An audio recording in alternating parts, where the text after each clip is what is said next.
தேர்தல் நெருங்கிருச்சு. 2 மிகப்பெரிய கட்சிகளும் தேர்தல் அறிக்கைகளை வெளியிட ஆரம்பிச்சுட்டாங்க. இது எல்லாமே திட்டங்கள் கிடையாது மக்களே, உங்களுக்கான ட்ராப் அப்படிங்கறத முதல்ல நீங்க புரிஞ்சுக்கணும். ஒவ்வொரு மாதமும் உதவித்தொகையாக ரூபாய் 2000 வழங்கப்படும். பொங்கல் பரிசாக 3000 ரூபாய் வழங்கப்படும் என்று முதலமைச்சர் மு க ஸ்டாலின் ஆணை பிறப்பித்திருக்கிறார். எதிர்கட்சி நாங்க ஆட்சிக்கு வந்துட்டா மகளிருக்கு மாதம் 2000 ரூபாய் கொடுப்போம்னு சொல்றாங்க. ஆளும் கட்சி இத்தனை வருஷமா கொடுக்காம இருந்த பொங்கல் பரிசு தொகையை இந்த வருஷம் 3000 ரூபாயா கொடுக்குறாங்க. இந்த 2000 ரூபாய் 3000 ரூபாய் நம்ம பார்த்துட்டு எல்லாத்தையும் மறந்து கைத்தட்டி வரவேற்கிறோம். எவ்வளவு பெரிய முட்டாள்தனமான ஒரு செயல். ரூபாய் 2000 வழங்கப்படும். இத்தொகை குடும்பத்தின் வங்கி கணக்கில் செலுத்தப்படும். நான் ஒரு விஷயம் கேட்கிறேன் மக்களே, நான் ஒரு 2000 ரூபாய் உங்களுக்கு தரேன். எனக்கு 5 வருஷம் வேணாம், 1 வருஷம் வேணாம், ஜஸ்ட் ஒரே 1 மாசம் நான் உங்க வீட்டுக்குள்ள வருவேன், என்ன வேணாலும் பண்ணுவேன். நீங்க சாப்பிடுற சாப்பாடை புடுங்குவேன், அந்த சாப்பாட்டுல மண்ணலி போடுவேன், நீங்க சம்பாதிக்கிற வருமானத்தை நான் அப்படியே புடிங்குவேன் அப்படின்னு ஒரு தனி மனிதன் நம்ம முன்னாடி நின்று சொன்னா நமக்கு எவ்வளவு கோபம் வரும். வரணும். அப்படி வரலன்னா அது இன்னும் கிரிட்டிக்கல். அப்படி ஒரு தனி மனிதன் நம்மளை பார்த்து சொல்லும் போது வரக்கூடிய கோபம் இந்த அரசியல்வாதிகளும் அரசியல் கட்சிகளும் நமக்கு காலங்காலமாக பண்ணிக்கிட்டு இருக்கும்போது ஏன் கோபம் வரமாட்டேங்குது? அப்படி கோபம் வராத முட்டாள் நாய்களாக தான் நம்ம இருக்கோம். இந்த வார்த்தைக்கு மன்னிக்கிற மக்களை, நான் உங்களை கோபப்படுத்துறதுக்காக உங்களை கஷ்டப்படுத்துறதுக்காக இந்த வார்த்தையை நான் சொல்லலை. ஒரு நாயை நம்ம போட்டு அடிக்கிறோம், துன்புறுத்துறோம், காயப்படுத்துவோம். நம்ம என்ன பண்ணாலும் அந்த நாய்க்கு ஒரு பிஸ்கட் பாக்கெட் போட்டோம்னா அந்த நாய் எல்லாத்தையும் மறந்துட்டு வாழாடி நம்ம பின்னாடியே வந்துடும். அப்படிப்பட்ட பிஸ்கட் பாக்கெட்டை தான் இன்னைக்கு அரசியல்வாதிகளோட தேர்தல் அறிக்கைகள் இருக்கு. அந்த முட்டாள் நாய்களாகத்தான் அரசியல்வாதிகள் மக்களை பார்க்குறாங்க. நான் மக்களை திட்டலை. ஒரு அரசியல்வாதி நம்மளை முட்டாளாக்க வச்சுட்டு இருக்கான், அவன் முட்டாள் ஆக்குறான் அப்படின்னு தெரிஞ்சு முட்டாளாக இருக்கக்கூடிய மக்களை நான் திட்டலை. தொடர்ந்து மக்களை முட்டாளாக்குன்ற நோக்கத்தோட செயல்படக்கூடிய அரசியல்வாதிகளை தான் நம்ம இந்த வீடியோவில் திட்டப்போகிறோம். அது உங்களுக்கு பிடிக்கல அப்படின்னா நீங்கள் இந்த வீடியோ இங்கே ஸ்கிப் பண்ணிடலாம். உங்களுக்கும் கோபம் வரும் மக்களை. இந்த வீடியோ பார்த்து முடிக்கும் போது கண்டிப்பா நீங்களும் கோபப்படுவீங்க. இந்த அரசியல்வாதிகளோட தேர்தல் அறிக்கைக்கு பின்னாடி இருக்கக்கூடிய அரசியல் என்ன, அந்த விளையாட்டு என்ன, அந்த சின்ன புத்தி என்ன, நம்ம நினைக்கக்கூடிய தேர்தல் அறிக்கைக்கும் அவங்க அறிவிக்கக்கூடிய தேர்தல் அறிக்கைக்கும் இடையே உள்ள இடைவெளி என்ன அப்படிங்கிறதையும் நீங்க புரிஞ்சுக்குவீங்க. அந்த உண்மையை தான் நம்ம இந்த வீடியோல பேச போறோம். அதுக்கு முன்னாடி ஒரு சிம்பிள் கொஸ்டின் அவங்கள்ட்ட கேட்கிறேன். இந்த 2000 ரூபாய்க்கும் 3000 ரூபாய்க்கும் இலவசங்களுக்கும் கவர்ச்சிகரமான திட்டங்களுக்குமாக வாக்கு அளிச்சு அடுத்த 5 வருஷத்துக்கு உங்க வாழ்க்கைக்கு நீங்க என்ன பண்ணிட போறீங்க அப்படிங்கிறத கீழே கமெண்ட்ல சொல்லுங்க. ஆளுங்கட்சிக்கு வருவோம். அதற்கு முன்னாடி எதிர்கட்சி அவங்க அடுத்த 5 வருஷம் நம்மளை ஏமாத்துறதுக்காக தயாராகிட்டு இருக்காங்க. அதற்கு முன்னோட்டமாக ஒரு தேர்தல் அறிக்கையின் ஃபர்ஸ்ட் பேஸ்ன்னு எடுத்துக்கலாம், இல்லை அவங்க தேர்தல் அறிக்கையுடைய முன்னோட்டம் எடுத்துக்கலாம், இல்லை முதல்கட்ட தேர்தல் அறிக்கைன்னு கூட எடுத்துக்கலாம். அந்த அறிக்கைகளை ஓவரலா சொல்றேன். ஒவ்வொரு மாதமும் உதவித்தொகையாக ரூபாய் 2000 வழங்கப்படும். குலவிளக்கு திட்டம் மகளிருக்கு 2000 ரூபாய். அதாவது அதிமுக நாங்கள் ஆட்சிக்கு வந்துட்டா குலவிளக்கு திட்டம்ன்ற அடிப்படையில் மாதம் 1000 ரூபாய் பெண்களுக்கு ஊக்கத்தொகையாகவோ அல்லது உதவித்தொகையாக வழங்கப்படும் அப்படின்னு அறிவிச்சிருக்காரு. ஏற்கனவே தமிழ்நாட்டில் 2021 வரைக்கும் இருந்த மொத்த கடன் தொகை 4,56,00,000 கோடி. அப்படி 4.56 லட்சம் கோடி கடந்த 70 வருடங்களாக இருந்தது. ஆனால் 2021 26 இந்த 5 வருடம் மட்டுமே தமிழகத்தோட கடன் 5 லட்சம் கோடி. மொத்தம் 2026 இன்னைய வரைக்கும் தமிழ்நாட்டோட கடன் மதிப்பு 9.56 லட்சம் கோடி. 2021 திமுக ஆட்சிக்கு வந்தப்ப வெறும் 4.5 லட்சம் கோடியாக கடன் இருந்தப்பயே மாதம் 1000 ரூபாய் அனைத்து மகளிருக்கும் உரிமை தொகை கொடுக்க முடியல. 2 வருடம் காலதாமதமாக்கி தேர்தல் வாக்குறுதியில் அனைத்து மகளிருக்கும் ஊக்கத்தொகை அப்படின்ற ஒரு விஷயம் 2 வருடம் கழித்து 2023 தகுதியுள்ள மகளிருக்கு ஊக்கத்தொகை அப்படின்னு மாறிடுச்சு. அது எப்படி அனைத்து மகளிலிருந்து தகுதி வாய்ந்த மகளிருக்கா மாறிடுச்சு அப்படின்னு யாரும் கேள்வி கேட்க மறந்துட்டோம். இப்ப திரும்ப தேர்தல் வரவும் அந்த தகுதியுள்ள மகளிர் அனைத்து மகளிரா மாறி அனைத்து மகளிருக்கும் ஊக்கத்தொகை உரிமை தொகை அப்படின்ற திட்டத்தை செயல்படுத்த ஆரம்பிச்சுட்டாங்க. ஆனா இன்னும் எத்தனை பேருக்கு அந்த 1000 ரூபாய் மாதம் சென்றடையுது அப்படிங்கிறது தெரியாது. என் வீட்டில் யாருக்கும் வரதில்லை, உங்க வீட்டில் யாருக்காச்சும் வருதா இல்லையாங்கிறத கீழே கமெண்ட்ல சொல்லுங்க. திமுக ஆட்சியில் இந்த திட்டத்தை செயல்படுத்த சாத்தியமே கிடையாது, அதுக்கு நிதி கிடையாது அப்படின்னு எடப்பாடி பழனிசாமி அவர்களே சொல்லியிருக்காரு. நிச்சயமாக நிறைவேற்ற முடியாது என்றுதான் நான் கருதுகிறோம். மாதந்தோறும் 1000 ரூபாய் 2,14,00,000 குடும்பம் இருக்குது. அவ்வளவு பேர் கொடுக்க முடியுங்களா? எவ்வளவு ரூபாய் வேணும்? ஒரு 1000 ரூபாயை ஒரு 5 வருஷத்துக்கு மாசம் அனைத்து மகளிருக்கும் கொடுக்க முடியாது, அதற்கான நிதிநிலை நம்ம தமிழ்நாட்டில் இல்லை அப்படின்னு சொன்ன எடப்பாடி பழனிசாமி அவர்களே நாங்கள் 2000 நாங்கள் ஆட்சிக்கு வந்தால் 2000 ரூபா கொடுப்போம்னு சொல்றாரு. அன்னைக்கு தமிழகத்தோட கடன் மதிப்பு 4.5 லட்சம் கோடி, இன்னைக்கு தமிழோட கடன் மதிப்பு 9.5 லட்சம் கோடி. இப்படி இருக்கும் பொழுது எப்படி இந்த 2000 திட்டத்தை சாத்தியமாக்குவீங்க? இதற்கான சோர்ஸ் என்ன அப்படிங்கிறத மக்கள் யாருமே கேள்வி கேட்க. அந்த அறிவிப்பு வந்தனை கைத்தட்டி வரவேற்கிறாங்க. ஒரு விஷயம் ஞாபகம் வச்சுக்கோ மக்களே, இந்த மாதிரி இலவசங்கள் தொடர்ந்து அரசியல்வாதிகள் கொடுத்துக்கிட்டே இருப்பாங்க. அவங்க கடன் வாங்கிட்டே இருப்பாங்க. தமிழ்நாட்டோட கடன் அதிகமாக தமிழ்நாட்டோட பணத்தோட பணவீக்கம் அதிகமாகிட்டே போதும். அதற்கு யாரு தண்டம் கட்டணும் அப்படின்னா நம்ம தான் கட்டணும். எந்த அரசியல்வாதியும் அவன் பாக்கெட்ல எடுத்து கொடுக்க மாட்டான், அவன் அப்பாவோட சொத்தை எடுத்து கொடுக்க மாட்டான். நீங்க தான் கட்டணும். உங்களுக்கான விலைவாசி உயரும், வரிகள் உயரும். உங்கள்கிட்ட இருந்துதான் அந்த காசை திரும்ப புடுங்கப்படும்.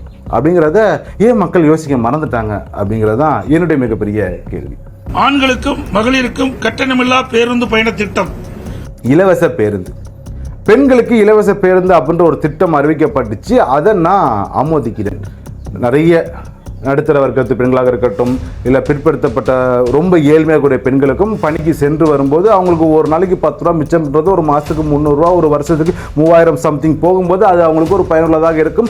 ஒரு சின்ன ஒரு ஸ்ட்ரெஸ் அவங்களுக்கு குறைஞ்ச மாதிரி இருக்கும். அப்படின்றதுல எந்தமான மாற்று கருத்துமே கிடையாது. அதை நான் ஏற்றுக்கிறேன். ஏன்னா இலவசங்களை ஏற்றே பழகிட்டோம்ல, இதில் ஒரு பிரயோஜனமான ஒரு இலவசங்கள் இருக்கும்போது அதை நம்ம ஏற்றுக்கிட்டு தான் ஆகணும்.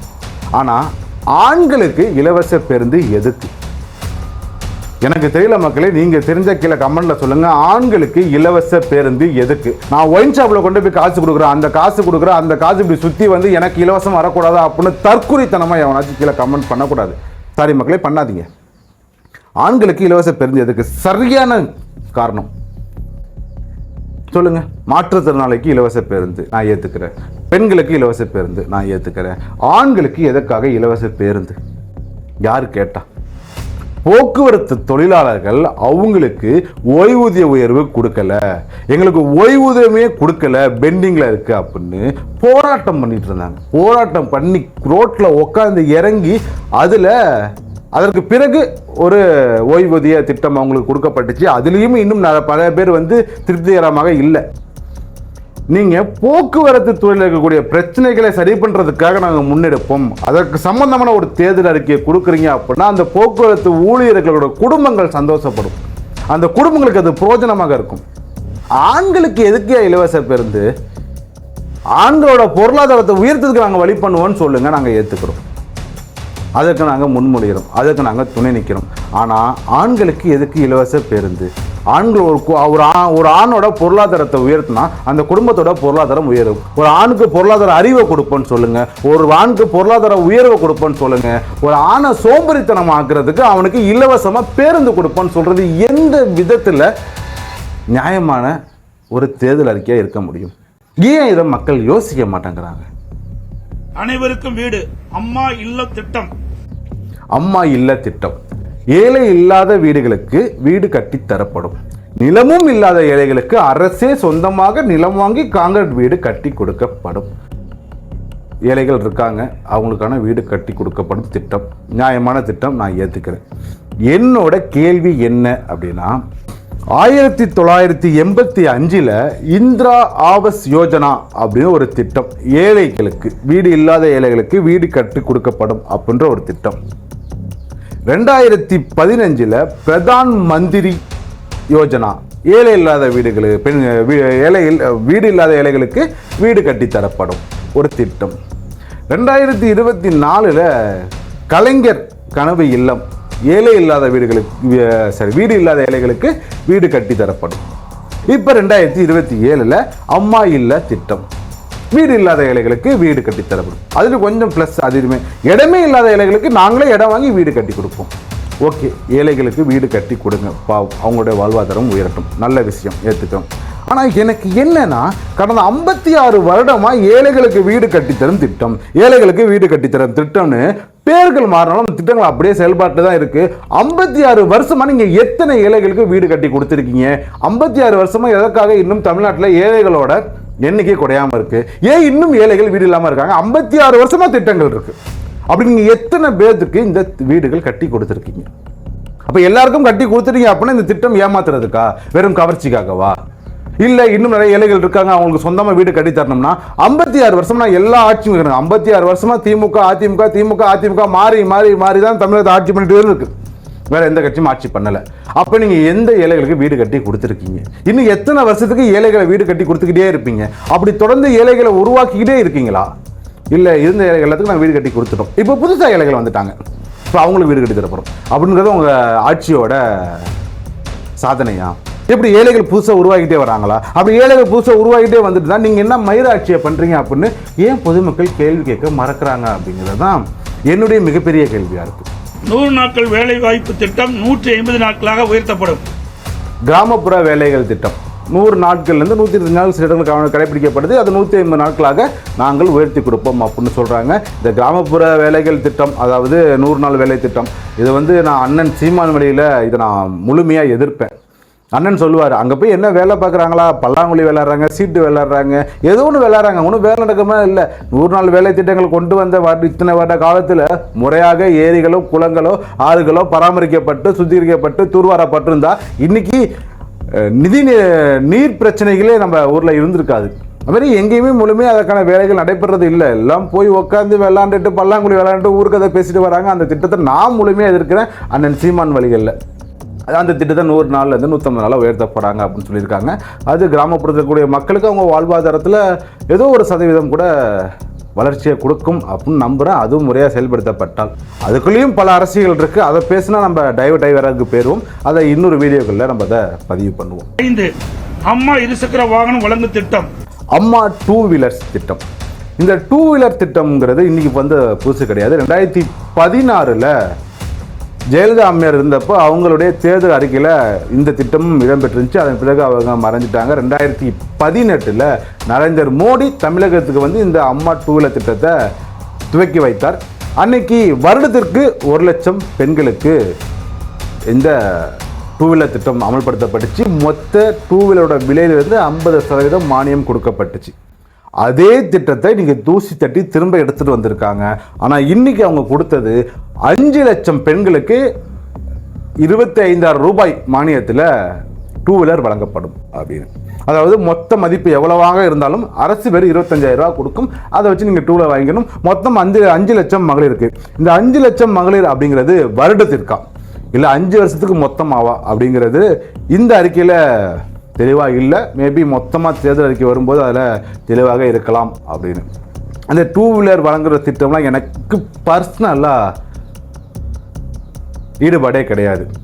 தமிழகத்தில் எடுத்துக்கிட்டோம் அப்படின்னா 18லேருந்து 40 வயது வரக்கூடிய இந்த 2 வீலர் ஓட்டக்கூடிய ஏஜ், நான் அந்த கணக்கை மட்டும் எடுத்துக்கிறேன். அதுக்குள்ளே இருக்கக்கூடிய மொத்த மகளிரோட எண்ணிக்கை எவ்வளோ அப்படின்னு பார்த்தீங்கன்னா 1.5 கோடி பேர். அந்த 1.5 கோடி பேரில் ஒரு மிடில் கிளாஸ் பீப்புள்ஸ் இல்லை லோவர் மிடில் கிளாஸ் பீப்புள்ஸ் அப்படின்னு நம்ம கணக்கு எடுத்துக்கிட்டோம் அப்படின்னா கிட்டத்தட்ட 85 லட்சம் பெண்கள் இருக்காங்க.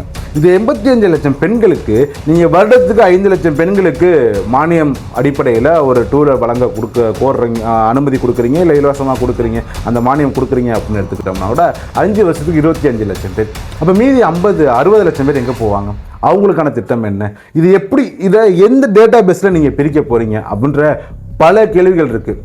இந்த எடப்பாடி பழனிசாமி அவர்கள் வருங்காலம், அதாவது 2027 எப்படியே ஆட்சி அமைச்சிடும் அப்படின்ற நம்பிக்கையோட அந்த ஆட்சி அமைக்கிறதுக்கான தேர்தல் அறிக்கைகள் இதெல்லாம் வெளியிட்டிருக்காருல, அவர் வெளியிட்ட இந்த 5 தேர்தல் முதல்கட்ட ஒரு முன்னோட்ட அறிக்கையை நீங்கள் பார்த்தீங்கன்னா இந்த 5மே இலவசம் அல்லது கவர்ச்சிகரமான திட்டம், இல்லை மக்களை கவரக்கூடிய திட்டம்.